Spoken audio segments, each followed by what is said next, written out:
Buenas noches a todos, bienvenidos.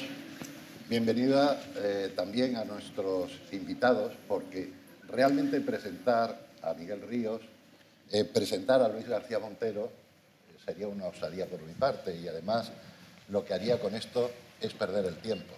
Expresarles nuestra gratitud y nuestro afecto, eso sí es importante hacerlo en este momento. Y claro, recordar que hace 12 años, por estas fechas, nombres como el de José Saramago, Emilio Lledó, José Luis San Pedro, inauguraron unas jornadas con este nombre, El mundo que queremos. Desde hace 12 años a estas fechas, ese mundo que queremos seguramente es otro. Ha cambiado mucho, para bien en algunos aspectos, para mal en muchos. Seguimos en la andadura y hoy nos proponemos por eso esta conversación sobre cultura y dignidad democrática. Queremos hablar de la participación de la gente de la cultura, no ya en la política, sino en la vida social y democrática, pero también en la política. Este es el caso de nuestros dos invitados de esta noche, que no han rehusado nunca su implicación, su compromiso con la sociedad, su manera de proyectar la mirada de hombres de la cultura sobre nuestro pueblo. Gracias a ellos y bienvenidos a todos. Muchas gracias, Fernando.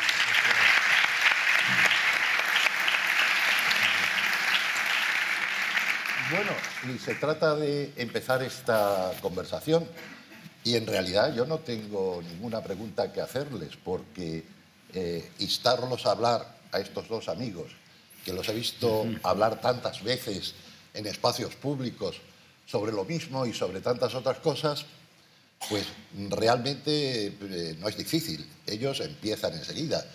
Seguro que Miguel es el primero que está dispuesto a hacerle alguna pregunta a Luis y a comprometerlo. ¿Sabes por qué soy el primero, no? Porque es que yendo de telonero de Luis siempre se triunfa. Claro, porque tener en cuenta que Luis, si hablara yo después de Luis, quedaría fatal. Es como si yo cantara después de Elvis Presley. Está en la misma distancia que existe entre la categoría vocal y musical de Elvis Presley, es la que existe entre la categoría intelectual de Luis y mía. Entonces tengo que empezar a romper aquí el fuego, y además a decir que tanto Luis como yo, y eso estoy convencido de que es verdad, estamos muy, muy, muy contentos de estar aquí hoy, estar aquí en esta ciudad maravillosa, en esta isla estupendísima, y estar además con Fernando, porque Fernando es un referente muy importante para todos nosotros, es un compañero de aventuras culturales, una persona que, como todo el mundo lo sabéis, sí que es mejor, ha triunfado en varios campos, es poliédrico y polifacético, y es un gustazo que hayamos podido venir. En este caso yo ya es la segunda vez que me llamaste, creo que fue el año pasado. Es que el año pasado además tenías un compromiso. Exacto. Con una ONG o exacto, estábamos en una... de esas características. Entonces no pude, pero tenía muchas ganas de venir, y muchas ganas de venir por ustedes, evidentemente, pero también por Fernando, que, como digo, como os decía, es una persona a la que yo quiero mucho y respeto muchísimo. Y luego actuar con Luis García Montero, pues es que es la hostia, es que no... De verdad, os lo digo. Ahora veréis cuando empiece a hablar Luis, como se detiene, como si se detuviera el aire. Bueno, empieza a surgir los melismas de la poesía. Es lo que tiene Luis. Miguel no va a conseguir que cante. No vayas por ahí. Quería que rapeara para ustedes. Quería que rapeara. Ven ustedes como el espectáculo está garantizado. No hay que participar, ¿eh? Luis García Montero, rapero en el mundo entero. No, la verdad es que es un gusto estar aquí, además, para hablar, en realidad, de algo de lo que hablamos continuamente y digamos, en petit comité, y de lo que me aseguro que ustedes, cada uno de ustedes, habla en su casa, con los amigos, en los bares, en todos los sitios, ¿no? Que es hacia dónde vamos, cómo es posible que estemos viviendo un mundo donde cada día más las desigualdades se acentúan, se engrandan, se agrandecen, y además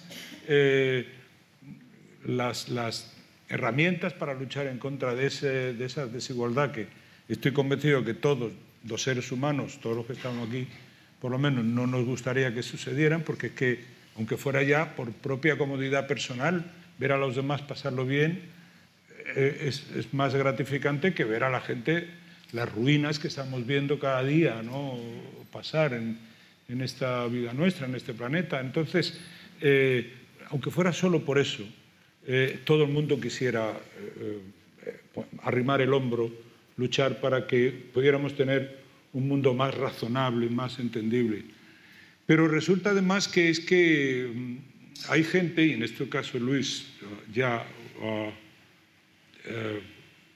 primero ha hecho un intento importante de dar un paso adelante, y Fernando está metido directamente en la política, quiero decir, en la construcción política de la sociedad. Han hecho los dos un esfuerzo enorme por dar ese paso adelante y arrostran incomodidades enormes, ¿no? Porque, bueno, desde la barrera se ve todo, los toros dicen que se ven muy bien. Es dentro, en el ruedo, donde hay en el ruedo de la lucha por la dignidad del ser humano, la lucha diaria por la dignidad del ser humano, es donde de verdad la gente que tiene ese valor que decían que Bertolt Brecht decía que los imprescindibles son los que luchan todo el tiempo, todos los días, pues ellos lo han tenido. Y Luis, en este caso concreto, yo fui escudero y telonero de él en su aventura política madrileña, cantando en sus mítines, y esto parecía, me quitaba años cada vez que iba, porque miraba para atrás y no encontraba a Felipe González, encontraba un tío más guapo que era Luis. Yo cantaba para Felipe González y lo veía, tío, así en el 82, joder, Felipe.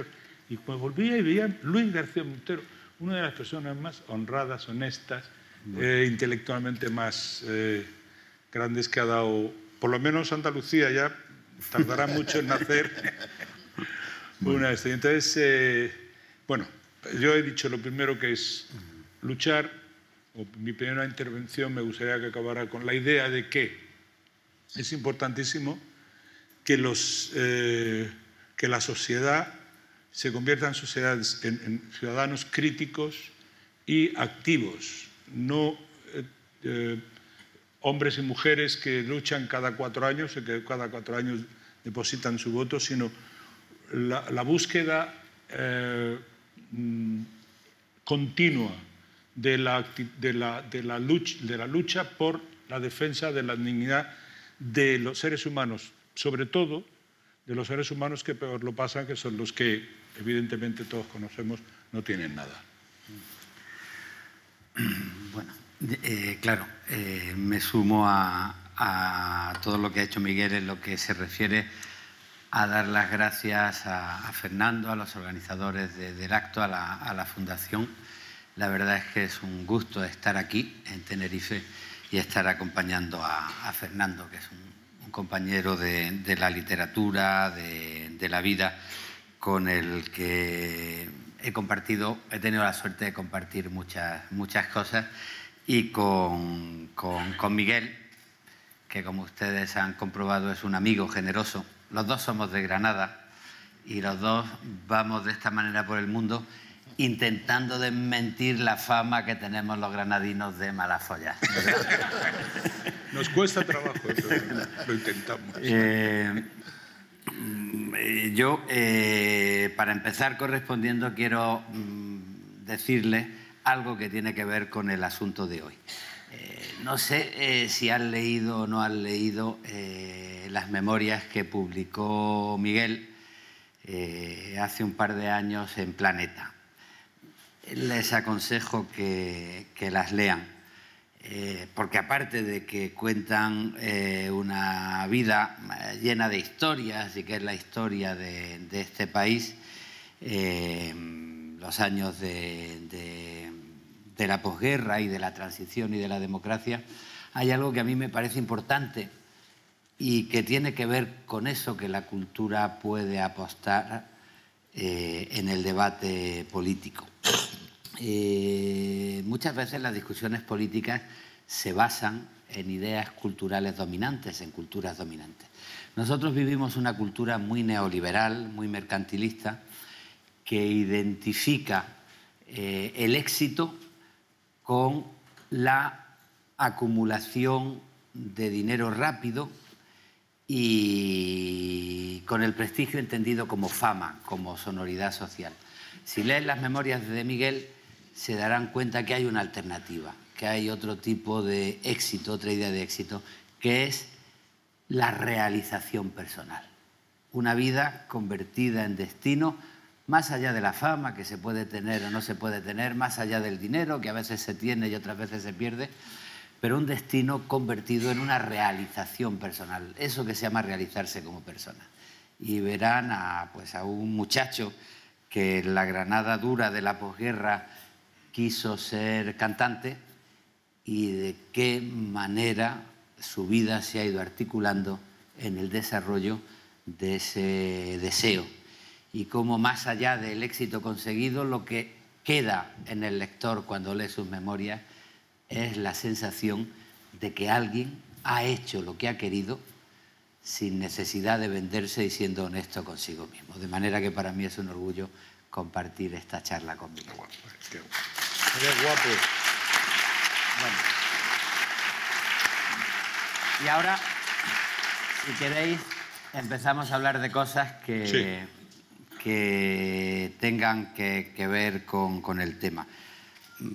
Primero, algo que me parece que en lo que los tres estamos de acuerdo.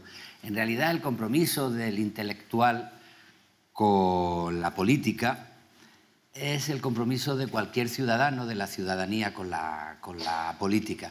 Yo cuando asumí esa situación a la que aludía Miguel, de presentarme unas elecciones directamente con un partido, pues claro, lo pensé mucho y la gente me preguntaba, bueno, pero ¿para qué te metes en política? Y pero tú no habías sido nunca ajeno a la política. No, yo nunca había sido ajeno a la política y llevo mucho tiempo relacionado con la militancia política, pero me preguntaban, bueno, ¿y qué hace un poeta en política, un escritor en política? Claro, yo como catedrático de literatura en la universidad he tenido que explicar la historia de Jovellanos, que por comprometerse políticamente acabó prisionero en un castillo. Y he tenido que explicar la historia de Voltaire, que por comprometerse políticamente tuvo que hacerse una casa entre Suiza y Francia. Cuando los franceses lo perseguían se pasaba a la parte de la casa que era suiza y cuando los suizos lo perseguían se pasaba a la parte de la casa que era francesa. Yo empecé deslumbrado en Granada por la poesía de Federico García Lorca, que perdió la vida por comprometerse políticamente con la República.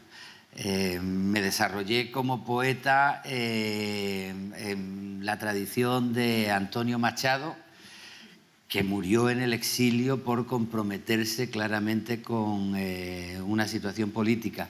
Hice mi tesis doctoral sobre Rafael Alberti, que sufrió 40 años de exilio por comprometerse con la política. Lo raro es que un ciudadano no esté comprometido con la política. Y si uno piensa en la historia de la medicina o de los tipógrafos o de cualquier otro oficio, pues la verdad es que el compromiso político es un compromiso propio de todos los ciudadanos. Y además conviene tenerlo en cuenta en una época en la que se degrada la política, se desprecia la política, se desacredita la política y se empieza eso de todos son iguales, todos son unos ladrones.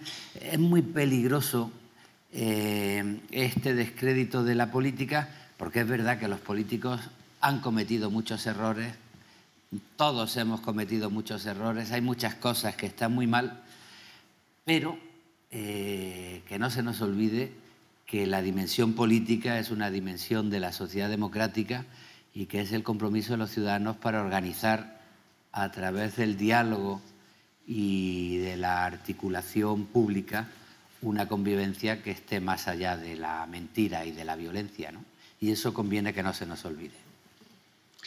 La verdad que yo he tenido la suerte de ir a algunas clases a Luis como oyente, ¿no? Tuve la desgracia de tenerme que poner a trabajar con 14 años de salir del cole y cuando se ve a Luis, se oye a Luis en esta forma de didactismo, es cuando comprendes que verdaderamente como ciudadanos hubiéramos ganado un gran político, pero es que no podía seguir ejerciendo como catedrático.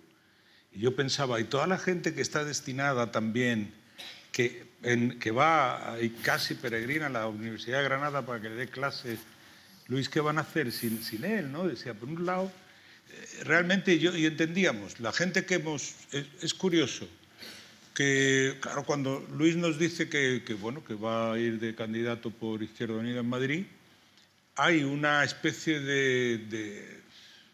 una suerte de rebelión amigable de los cercanos que dicen, oye, joder, Luis, ¿cómo vas a hacer eso? Pero tú lo sabes, mira, en fin.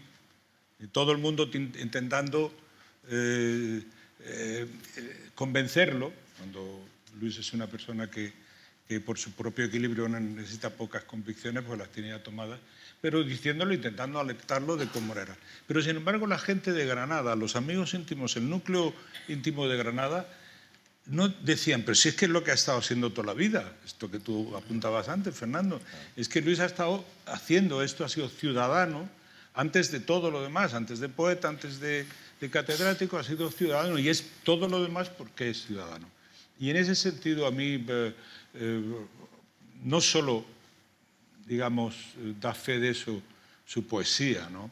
Sino también fe de eso su actitud. Yo, que vengo de un mundo donde necesitamos la aprobación de la gente, un mundo muy inestable, el de la canción, porque tú haces canciones y lo primero que hace pensar es decir, joder, ¿les gustará esto? ¿No les gustará? Estás siempre como en la cuerda floja, intentando saber si la emoción esta vez sí también va a traspasar otra vez, va a llegar a los corazones de la gente. Y claro, hay momentos en que la competencia, tus compañeros, estos que pues están en lo mismo que tú, lo están intentando, los ves casi como contrarios, ¿no? Y a mí me gusta mucho la actitud que tiene Luis, que habla, y lo decía esta mañana en la rueda de prensa, ¿no?, una de las prendas que tiene en ese sentido y que son muy alentadoras para ver, o sea, si hubiera muchos Luises Garcías Monteros en el futuro, estoy convencido de que el mundo que queremos estaría mucho mejor encaminado, que es la oda a la admiración. Luis admira a la gente y que es algo muy raro entre los seres humanos. Es más común pues envidiarlos o decir, bueno, pues no tiene tantos méritos. Y Luis siempre hace un canto de eso y por eso ha hablado también de mí. No. Bueno, en ese sentido yo sí reivindico el derecho a la admiración. Y además en épocas de crisis donde todo pinta mal, donde todo huele mal y donde el descrédito pues impera, es muy importante que no se nos olvide que hay cosas que merecen ser miradas y admiradas, porque muchas veces el pesimismo es una buena coartada para renunciar y para decir esto no tiene arreglo y por tanto yo me siento irresponsable de lo que pueda hacer, y se cae en el cinismo, en el relativismo, que son males de la cultura en la que vivimos. Y sin embargo lo que da energía para intentar responsabilizarse de algo es aquello que merece la pena ser admirado. Admirar te compromete con la energía necesaria para intentar emular aquellas cosas que están bien.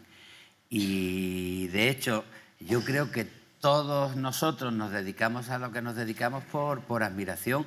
Tú eres escritor porque primero has sido lector y porque de pronto te has delumbrado con algunos libros en la mano. Es el valor también de la tradición, de la veteranía, de la no pérdida de memoria, que es fundamental. La renovación se hace a fuerza de hacer valer tu bagaje, ¿no?, los méritos que tiene una sociedad, un individuo. Claro, y tú eres músico por admiración también, porque de pronto... Sí, hombre, porque soy, no sé, Quiero decir, ¿qué se podía hacer mejor que músico? En los años por admiración. 60, en los años 60. Por admiración a Antonio Machín. Exacto. Ya lo ha sacado. No. Yo es que una vez le conté a Luis no se le puede contar las intimidades, porque siempre viene y las saca luego. Yo le contaba, y también lo cuento en el libro en ese sentido, ¿no? que una vez llevé a mi madre a ver a Antonio Machín en Granada, ya un Antonio Machín crepuscular, ya el hombre estaba y tal, que Antonio Machín era una persona realmente interesante porque era, como yo creo la mayoría de los cubanos, de una bondad y de una bonomía increíble, ¿no? Y siempre, a pesar de la diferencia de edad que había, siempre tenía un buen consejo, el tío tenía un cariño y tal, ¿no?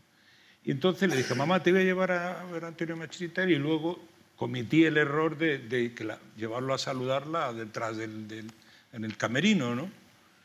Y mi madre tal, la había ayudado, muy bien, ella era asistida. Y yo, muchacho, llegaste usted aquí, hay que ver, tiene usted un hijo muy bueno, tiene usted tal, y este chico va a ir para arriba, ya verá usted. Y tal, y cuando salimos me coge mi madre de decir, sí, ay, niño, tú no te vayas a hacer viejo encima de un escenario. Y es porque Luis lo recuerda ahora porque ya me ve viejo. Senectú encima del escenario. Pero vayamos... Pero bueno, lo de la admiración tiene que ver con algo que yo creo que también hablábamos nosotros y nos planteamos. La dimensión del compromiso político para los intelectuales, la gente que se dedica a la cultura, a la literatura, no es la relación con un partido político. De hecho, yo creo que si no hay nadie muy sádico en la sala, podemos pasar a otro tema y dejar nuestras relaciones personales con nuestros partidos políticos.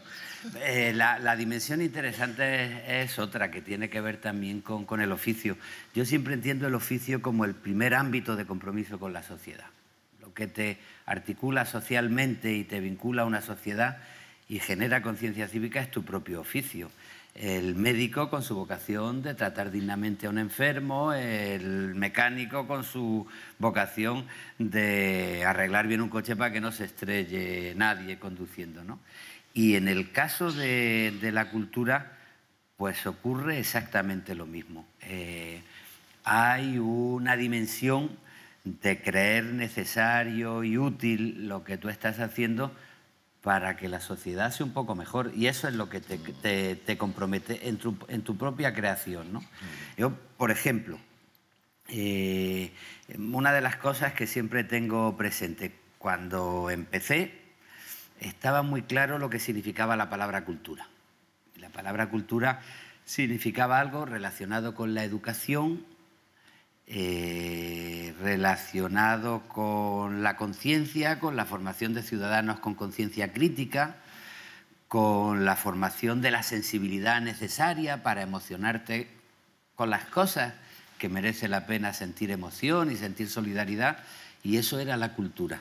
Y en los años que hemos vivido, los últimos 20, 25 años, la cultura ha pasado de ser todo eso a ser un simple entretenimiento barato y superficial. Y de alguna manera eso tiene que ver pues con que muchos gobiernos intenten ponerle a la cultura un IVA parecido al IVA de, bueno, pues el 20 y tantos % en España, que es el IVA de algo que no tiene que ver con la inversión cultural, con la inversión pública, con la formación de los ciudadanos, sino que tiene que ver con un simple negocio espectacular, ¿no? ¿No has tenido la impresión a veces de que la gente, cuando los escritores o los artistas en general van a la política, piensan que van a defender los intereses de la cultura y es, por el contrario, la creación de una conciencia, esa conciencia de la que hablas, ¿no? La proyección de una mirada, lo que puede aportar un artista o un intelectual, más allá de los asuntos gremiales. No vamos allí a qué hay de lo mío, sino qué hay de lo nuestro. Yo lo tengo muy claro y en ese sentido iba por lo siguiente, porque ese cambio del concepto de cultura tiene que ver con algo que a mí me parece muy serio y que hace que no me preocupe tanto por la reivindicación gremial. En la cultura dominante, el paradigma que los poderes han conseguido instalar es el paradigma de la telebasura. El paradigma de la telebasura, de los instintos bajos, de la opinión sin reflexión, del creer que se sabe de todo y que se puede opinar de todo sin escuchar y sin enterarse. Eso que decía Machado, que la verdadera libertad no está en decir lo que pensamos, sino en poder pensar lo que decimos. Pues esa es la situación de la telebasura como el pensamiento zafio. Y a mí, por ejemplo, me parece más preocupante para la salud de un país, más que ayuden o no ayuden a los libros de poesía, a eso que se entiende cultura académica con mayúsculas, que puede estar el teatro, el cine o la música. Me parece que está siendo más nocivo para esta sociedad que se acabe con la cultura popular, esa cultura que a través de canciones, de tradiciones, de memoria, sensibilizaba a la gente para relacionarla de manera cultivada con la vida, pues se está sustituyendo por los paradigmas de la accesibilidad y de la telebasura, ¿no? Entonces, por ejemplo, hay gente que se piensa que la música es un karaoke o una operación triunfo y no es una apuesta real por la sensibilidad popular tratada de manera elegante y seria. En eso te das cuenta de que lo que estás diciendo que verdaderamente es uno de los grandes males de la, digamos, la fama instantánea, ¿no? Esta especie de que decía Warhol de los 15 minutos de gloria, o McLuhan decían eso. En realidad es alucinante que incluso en una ciudad, en una sociedad tan evaluativa del éxito, el primero sea el único que cuenta. O sea, hay unos tíos que estaban el otro día, la semana pasada, peleando con unas motos, que es un deporte que me gusta ver y tal, por ganar el campeonato del mundo, pero el segundo ya no tenía ninguna importancia, ya quedaba como relegado. O sea, y es el segundo, el segundo tipo más rápido del mundo, ya no tiene interés porque se persigue solo, digamos, el plus, el valor añadido del número uno, esta mentira que nos han metido continuamente, decir, que viene reflejado realmente en lo que tú has dicho ahora, Luis, del que más vale. Fijaros que cuando empezó Operación Triunfo, que en sí es algo interesante como fenómeno de analizar, digamos, como fenómeno televisivo, porque tenía el valor de... tenía un gran defecto. El único defecto es que no se premiaba la creación, sino se premiaba la imitación. O sea, lo que se intentaba buscar era gente que cantara muy bien como a la Whitney Houston, no se premiaba a nadie que fuera, digamos, que tuviera un valor intrínseco y que fuera alguien que, bueno, hiciera como hacen muchísimas otras gentes que inventan sus canciones, que intentan transmitir ese tipo de sensaciones, porque se está viviendo un reality. Era una gente dentro de una casa, era como Gran Hermano, enseñando momentos personales, particulares de la vida de las personas, que yo creo que en ese sentido son totalmente intransferibles, además, porque no tienen más interés cuando estás, ¿no? ¿Y qué es lo que hicieron? Banalizar el hecho de la gente que llevara 30, 40, 50 años cantando, o la gente que incluso tenía que empezar a trabajar, a luchar y valorar el día a día e ir creciendo de poco, ¿no? Venir primero a un pub aquí en la ciudad, luego ir al teatro, del teatro ir a la Plaza de Toros, de la Plaza de Toros, en fin, digamos, un desarrollo normal en lo que eran las carreras. ¿Qué pasa cuando sucede todo esto? Sucede todo esto que la gente se cree que triunfar se triunfa en las semanas que dura un reality. ¿De qué eran? 19 semanas o 13 semanas. Pues ya y es que de verdad triunfaban. No hay tipos que se han hecho y chicas que están muy bien, además, que yo no quiero decir que esté en contra de esas personas concretamente, sino estoy hablando de la fórmula, de cómo de pronto se banaliza todo para que lo que intente es el resultado final de ese. Y no dicen que detrás de un ensayo hay 20 horas de sufrimiento, de poder afinar, de tal. Esto no lo dicen, solo te envuelven todo en una especie de resultado de celofán que lo pone todo muy bonito. Y en ese sentido yo creo que Una de las cosas que hay que buscar en este mundo que queremos, en nuestra nueva forma de sociedad que queremos, es la autenticidad, es el poder llegar a la fibra de las personas, pero de verdad, no hace falta ser el más alto, o el más guapo, o el más rubio como yo, ¿no? Se puede ser muy normalito y se puede triunfar, porque lo que yo creo que es interesante en esto, y ahí sí ya le paso la palabra a mis compañeros, lo que yo sí creo que es interesante es que uno dé la medida que él tiene, no la medida que se espera o que alguien le puede cobrar. La máxima medida, el esfuerzo máximo. Yo cuando hacía conciertos y me metía y traía más cosas, y el rayo láser y el otro y tal, era porque pensaba, y lo sigo pensando, que traer a alguien de su casa a que saque el dinero del bolsillo, se ponga en una cola, vaya a una taquilla, todo eso es tan... O sea, si no existiera ilusión para hacer eso, sería un trabajo de Hércules, sería una cosa terrible, ¿no? Llegar ahí tal y eso. Y entonces, cuando llega a verte, yo soñaba, tenía pesadilla y decía, joder, no les va a gustar, tío. Van a llegar aquí, esto no va a estar. Entonces decía, un rayo láser, 2 rayos láser, todo lo que fuera falta para que la gente supiera que en el esfuerzo es donde está el triunfo que ellos se merecían. Y en ese sentido yo estoy convencido de que como la era de Aquarius no nos trajo esa vida feliz que queríamos todos cuando éramos hippies y fumábamos canutos, se podían fumar canutos, era una cosa así tan...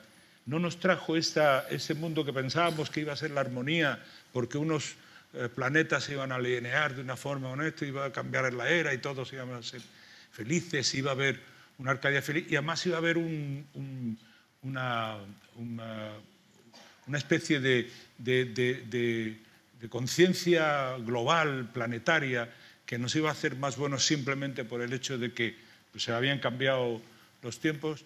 Nos hemos dado cuenta que todo lo contrario, que la brecha cada vez es más grande, que todo lo que se decía en aquella época, donde la hermandad y la solidaridad que ya predicaba Schiller hace 200 años, es absolutamente imposible de conquistar si no luchamos. Esa es la palabra. Has dicho se banaliza todo. Perdona, Luis. No, es que por ese camino ha abierto la puerta para que después le pidamos que cante el himno de la alegría.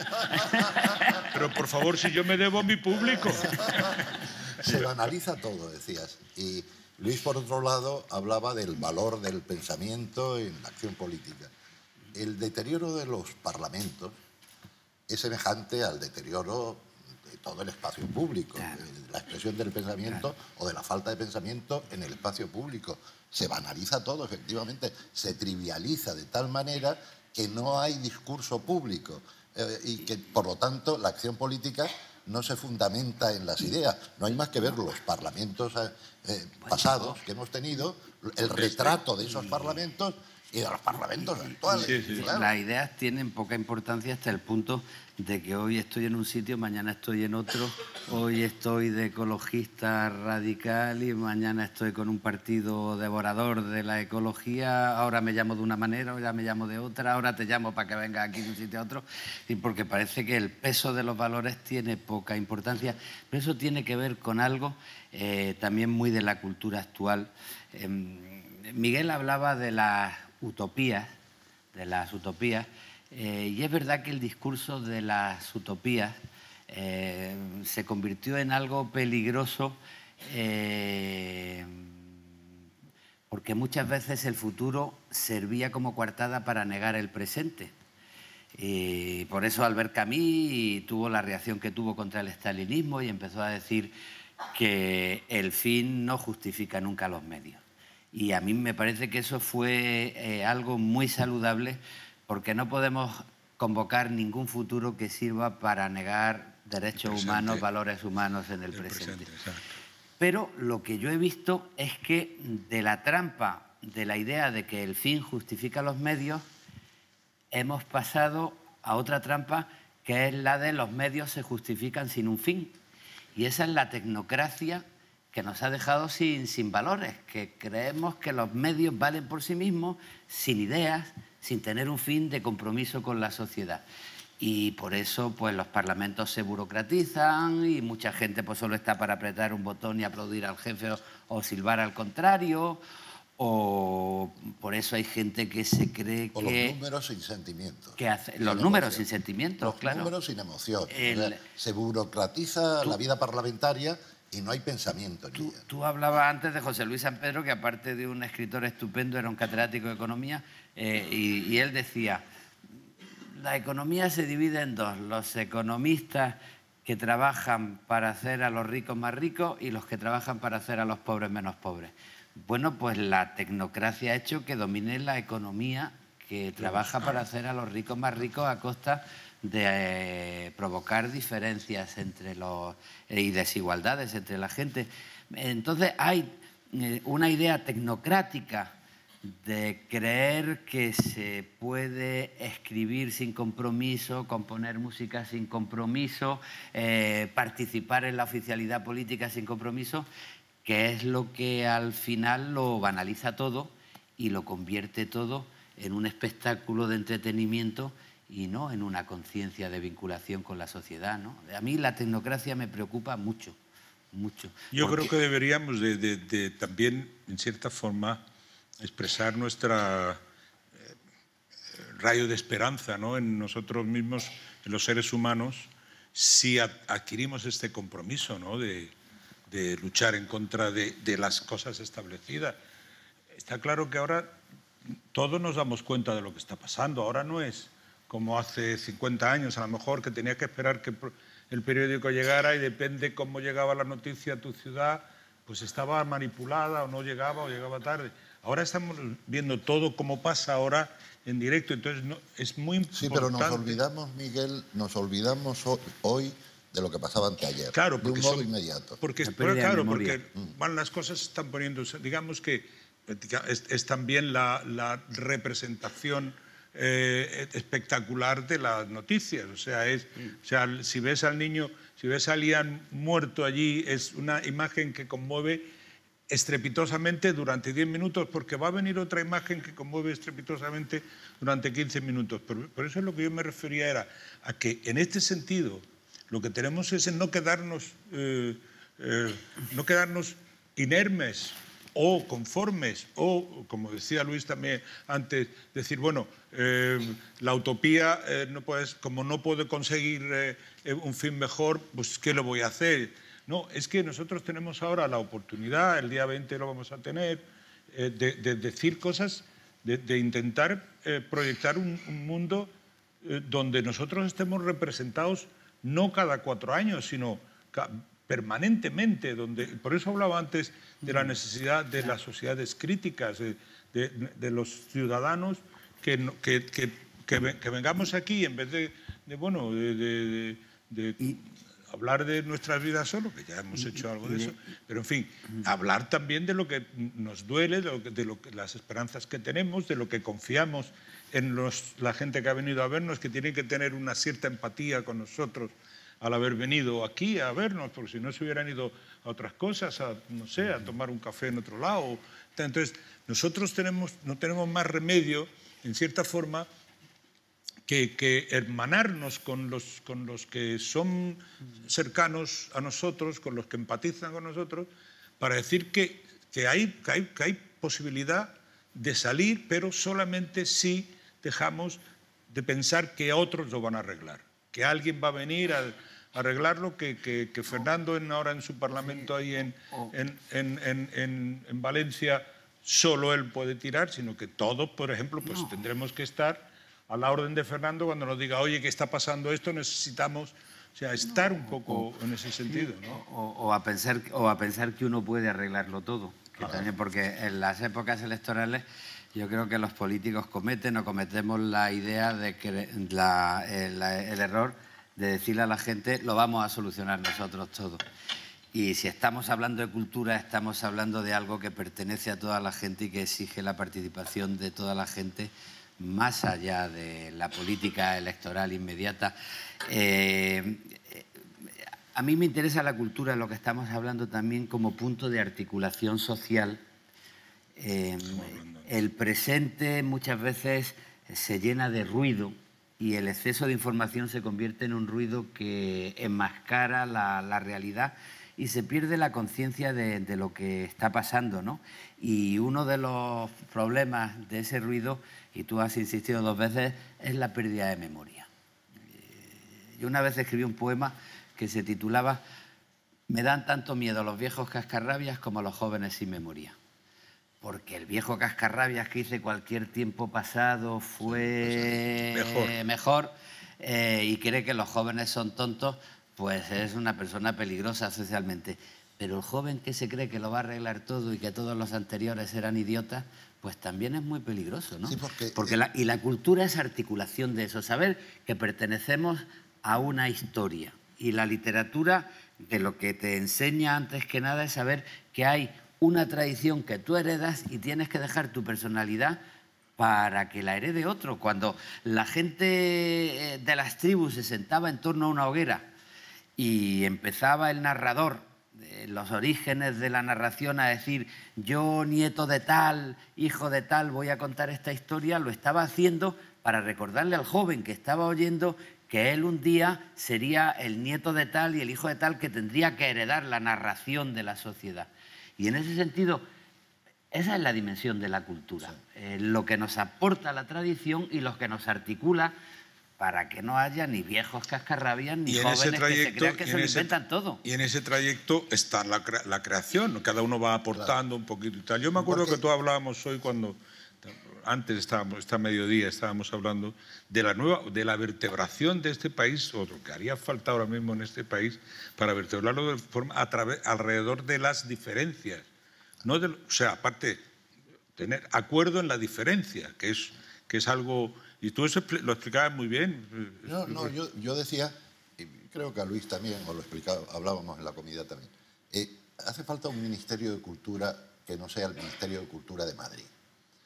En el sentido de que la emoción, porque claro, falta razón muchas veces, pero también nos falta emoción. Y eso es lo que la cultura yo creo que puede aportar también al mundo de la política, pero a la política...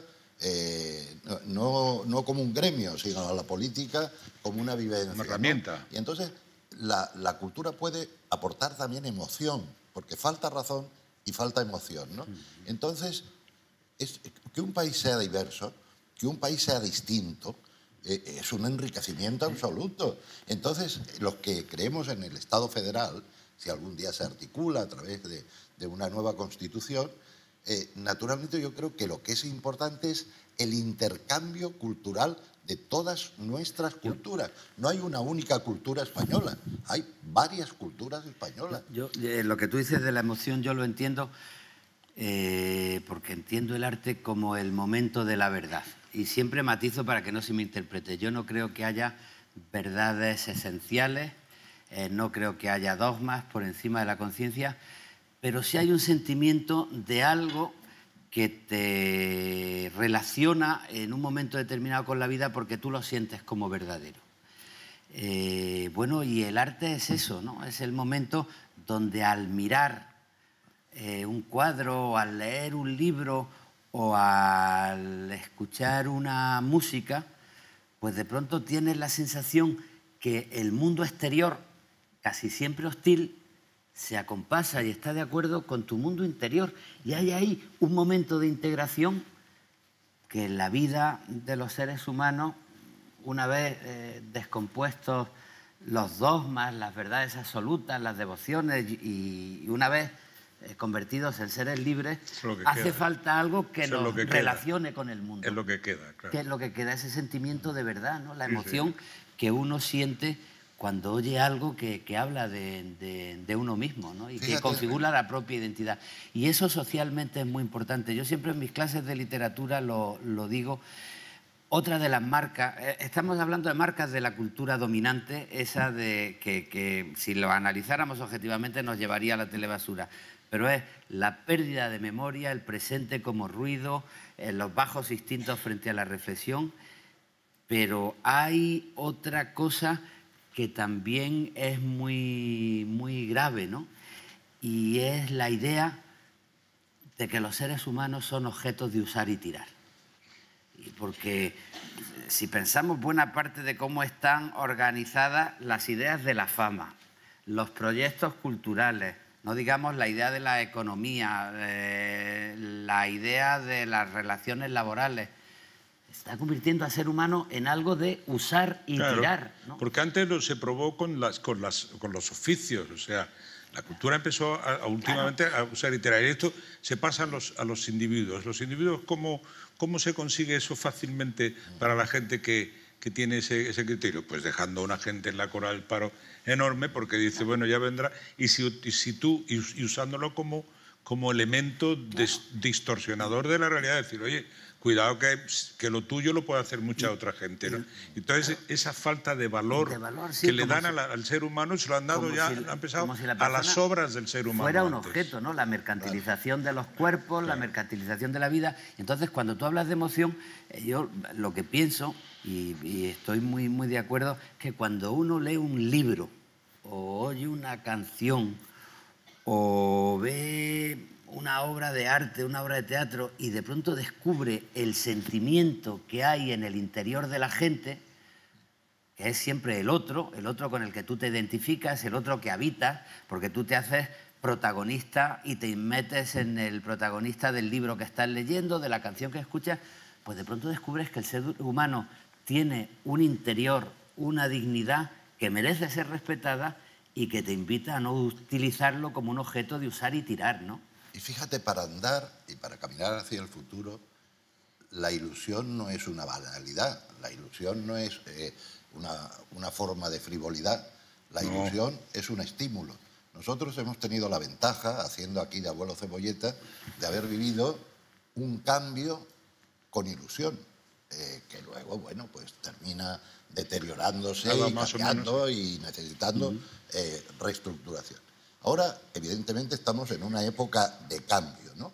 Y hay voluntad de cambio, y hay tesón, y hay mucha gente con ganas de que esto cambie. Pero ¿hay ilusión? Parece como si faltara la ilusión. Es decir, que faltara la emoción. Yo intentaba decirlo eso antes, ¿no? Decía que es algo que incluso tenemos que forzarnos.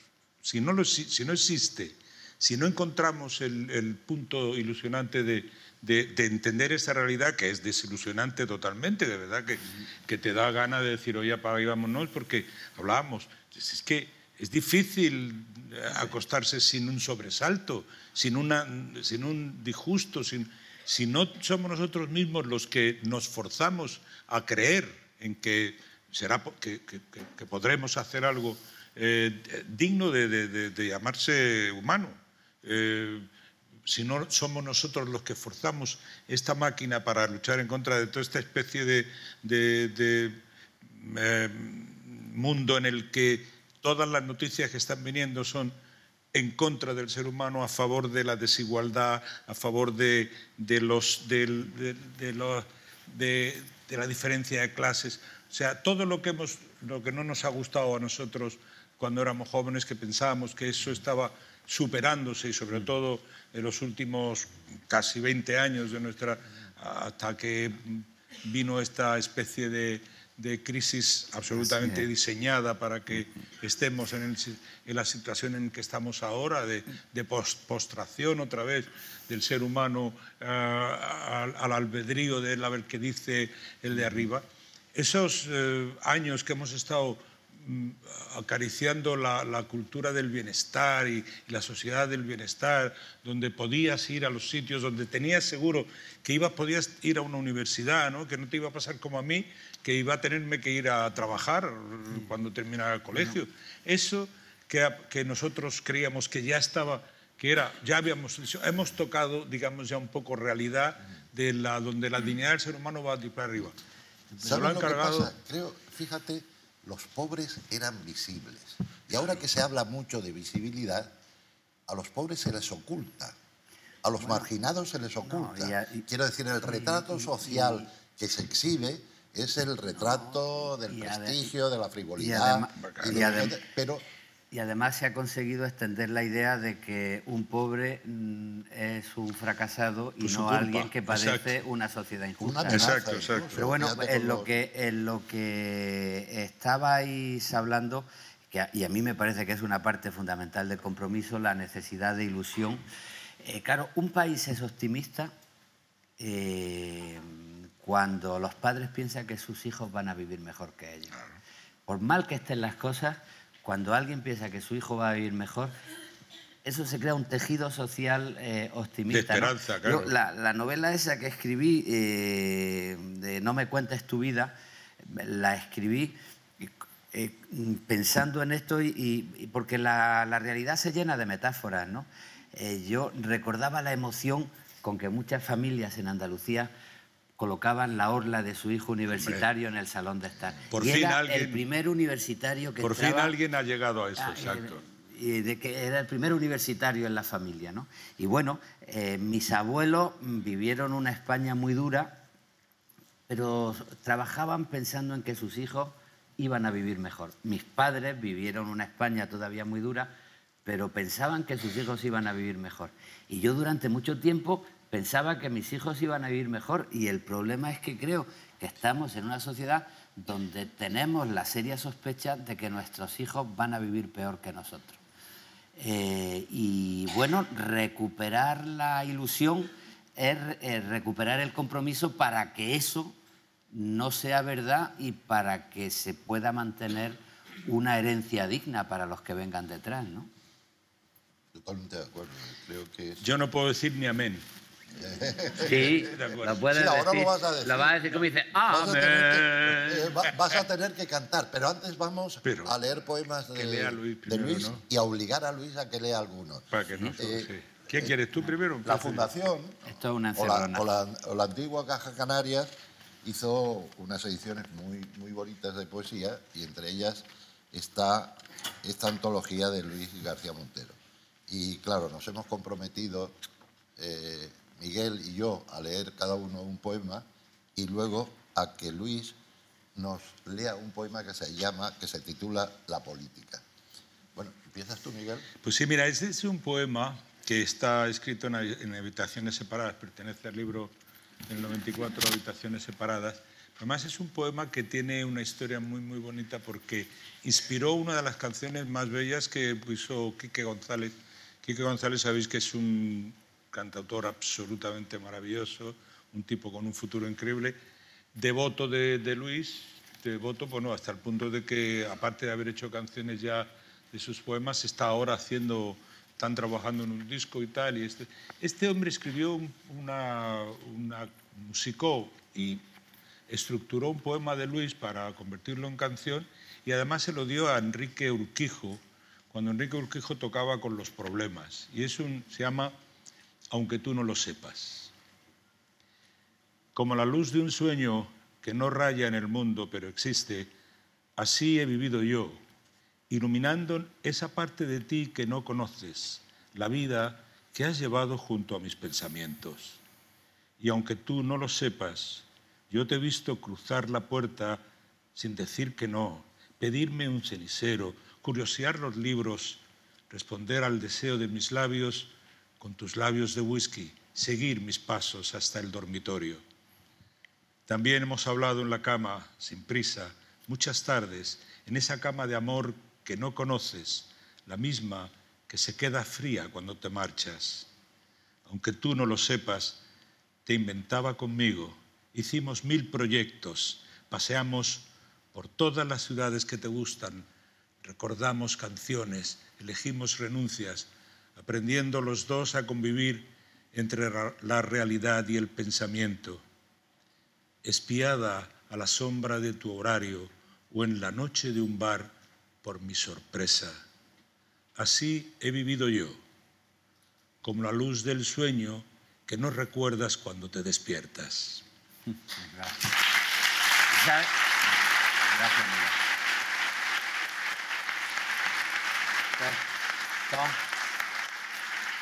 Una encerrona de los amigos. Yo a ese poema le tengo mucho cariño, aparte por Quique, porque un día Irene, mi hija, que tenía 13, 14 años, llega a la casa y me dice: oye, papá, ¿tú eres el García Montero ese de Aunque tú no lo sepas, de Quique González? Y yo le dije: sí. Dice: vaya, hombre, pues te voy a tener que respetar. Ya era hora que hicieras algo... Quisiera algo que me gustara. Algo bueno. Yo le pedí a Luis que eligiera un poema para leerlo yo y ha elegido La ausencia es una forma del invierno. ¿Por qué elegiste este poema de Completamente Viernes? Bueno, porque es un poema de amor. Algo que tiene que ver con lo que estamos hablando y con la cultura y con la música y con la educación popular que puede hacer una canción o la poesía que hacemos nosotros. A mí lo que me ha enseñado la poesía es que si queremos realmente transformar las plazas públicas, hay que empezar por la transformación de la intimidad y de la vida privada. Yo creo que la gran aportación de la poesía y de la literatura y del arte al siglo XX ha sido concienciar a los partidos políticos que los asuntos de la intimidad tienen tanta importancia como una Constitución o como un debate sobre el Tribunal Supremo. Y en ese sentido creo que nuestro compromiso pasa por la transformación de los sentimientos en el amor y en la vida privada y en el respeto que nos merecemos como personas, ¿no? De Completamente Viernes, que es un hermosísimo libro de poemas de amor, de un momento importante en la vida de Luis, del que todos estuvimos cerca, ¿no? Como el cuerpo de un hombre derrotado en la nieve, con ese mismo invierno que hiela las canciones cuando la tarde cae en la radio de un coche, como los telegramas, como la voz herida que cruza los teléfonos nocturnos, igual que un faro cruza por la melancolía de las barcas en tierra, como las dudas y las certidumbres, como mi silueta en la ventana, así duele una noche, con ese mismo invierno de cuando tú me faltas, con esa misma nieve que me ha dejado en blanco, pues todo se me olvida si tengo que aprender a recordarte. Qué bonito. Gracias.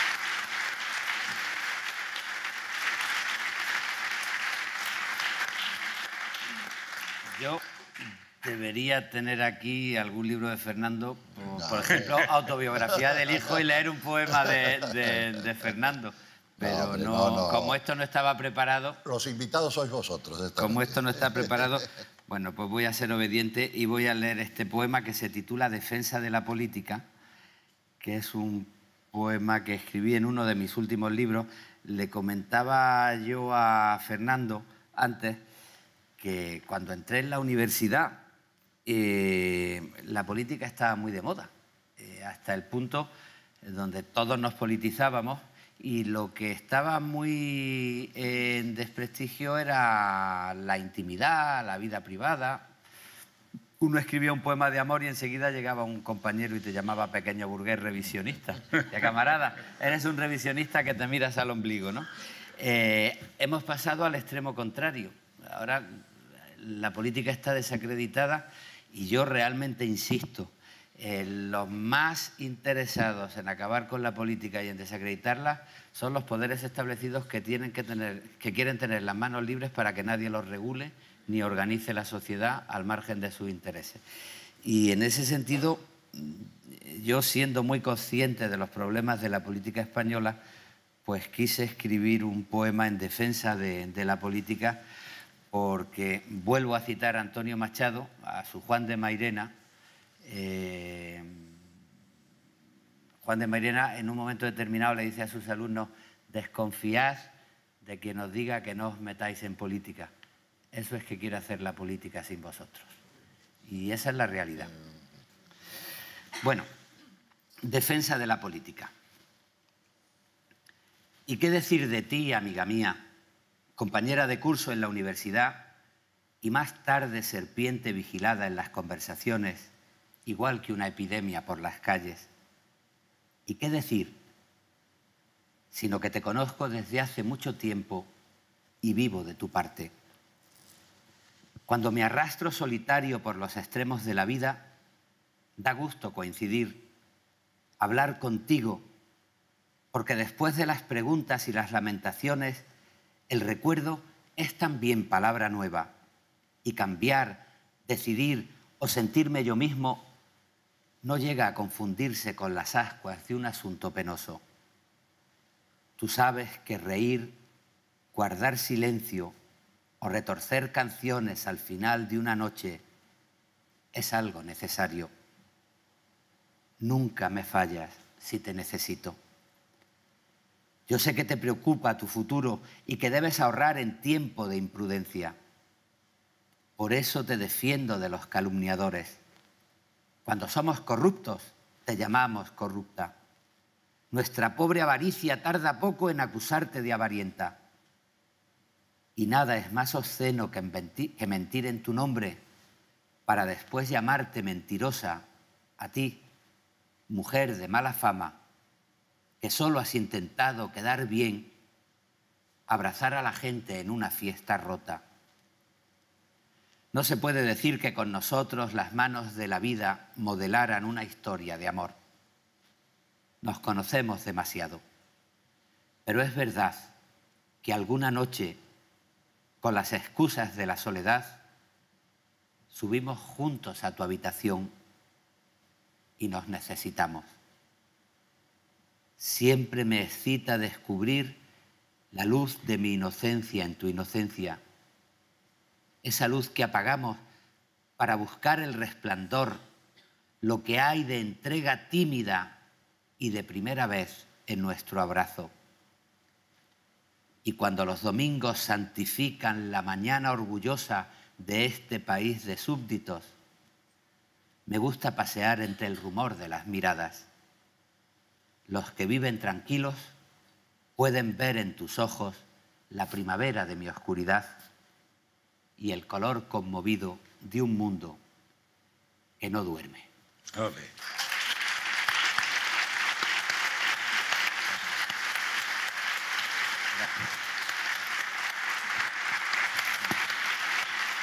Gracias.